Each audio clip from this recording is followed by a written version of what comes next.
On the 20th of June 1942, amid the height of World War II, Adolf Hitler visited one of Germany's most strategically important industrial sites, the Nibelungenwerke in St. Valentin, Austria. Located approximately 30 kilometers southeast of Linz, this facility was Germany's largest tank factory and the cornerstone of the German war machine. The visit underscored the critical role that the factory and the tank it was producing in increasing numbers, the Panzer IV, played in the Third Reich's military ambitions. The Nibelungenwerke was conceived as part of a broader German strategy to transform Austria's industrial base into an integral component of the German war economy. Located in St. Valentin, a town chosen for its excellent rail connections and relative distance from Allied air bases, the factory was constructed with the explicit purpose of mass-producing tanks, an unprecedented move at the time. Unlike many German plants that adopted existing industrial spaces, the Nibelungenwerke was built from scratch with an eye towards scale, efficiency, and modernity. The construction began in 1939 following the annexation of Austria the previous year. The facility soon expanded into one of the largest and most modern armored vehicle plants in Europe. By 1942, the factory complex included multiple large production halls for chassis assembly, turret fabrication, and final vehicle assembly. Machine shops equipped with state-of-the-art tooling for precision engineering. Test tracks where completed tanks underwent mobility and firing trials, and rail yards enabling direct shipment to frontline units. The factory's operations were overseen by Steyr Daimler Puch AG, one of Germany's major industrial conglomerates. This partnership allowed the Nibelungenwerke to leverage cutting-edge engineering talent and standardized components from across Germany's automotive and armament sectors.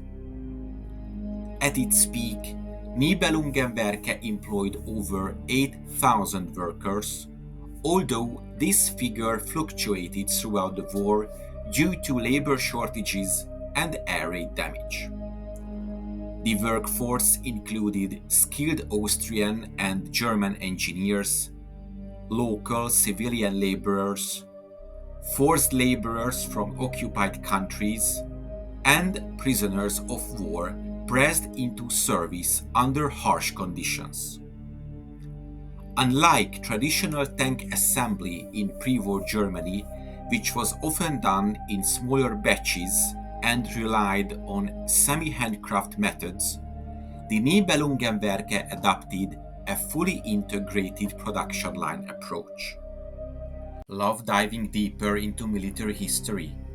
This video is supported by my YouTube members who get exclusive videos weekly, not available anywhere else for their kind support.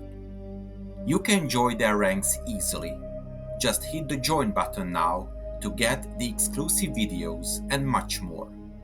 Thank you for supporting me. I couldn't be doing it without your help. If you want to know more about Germany's panzer tactics, check out my ebook in the description. The tanks moved progressively throughout a series of workstations where prefabricated components were installed in sequence. This process greatly accelerated output and improved consistency. The factory's primary output was the Panzer IV, the only German tank to remain in mass production throughout the entire war. Originally designed by Krupp and Daimler-Benz, the Panzer IV underwent significant upgrades to meet the evolving demands of modern armored warfare. By the time of Hitler's 1942 visit, Nibelungenwerke was producing the Ausführung G or G variant, featuring a long-barreled 75mm gun, upgraded frontal armor, and improved suspension. The factory's production techniques allowed for these upgrades to be incorporated rapidly, a key factor in keeping the Panzer IV competitive on the battlefield. In the wake of Operation Barbarossa and the German army's encounters with superior Soviet armor, the ability of the Nibelungenwerke to adapt its production lines and implement technical improvements was a major asset to the German war effort. By the end of the war, the factory had built nearly 5,000 Panzer IV tanks, along with variants such as command tanks, recovery vehicles, and self-propelled guns. Hitler's personal visit in June of 1942 was highly significant, both symbolically and practically. The year marked a turning point in the war. While Germany had achieved spectacular victories in 1941, the failure to take Moscow and the growing power of the Soviet Union and Western allies required increased industrial output to sustain the war effort. During his tour of the Nibelungenwerke, Hitler was shown completed Panzer IV tanks, along with various production stages and experimental upgrades. He paid close attention to armament improvements, armor thickness and mobility, characteristics critical for survival on the rapidly changing battlefields of the Eastern Front. The visit served multiple purposes. Hitler's presence was meant to inspire the factory's workforce and encourage even greater production efficiency. Hitler also had a deep, often obsessive interest in military technology. His feedback influenced design and production decisions. And last but not least, news of the visit reinforced the image of a leader deeply involved in the war effort, showcasing Germany's technological prowess. Following Hitler's visit, production at the Nibelungenwerke ramped up significantly. It became one of the few German tank factories to operate at near full capacity until the final month of the war, despite increasing Allied air raids and supply chain disruptions.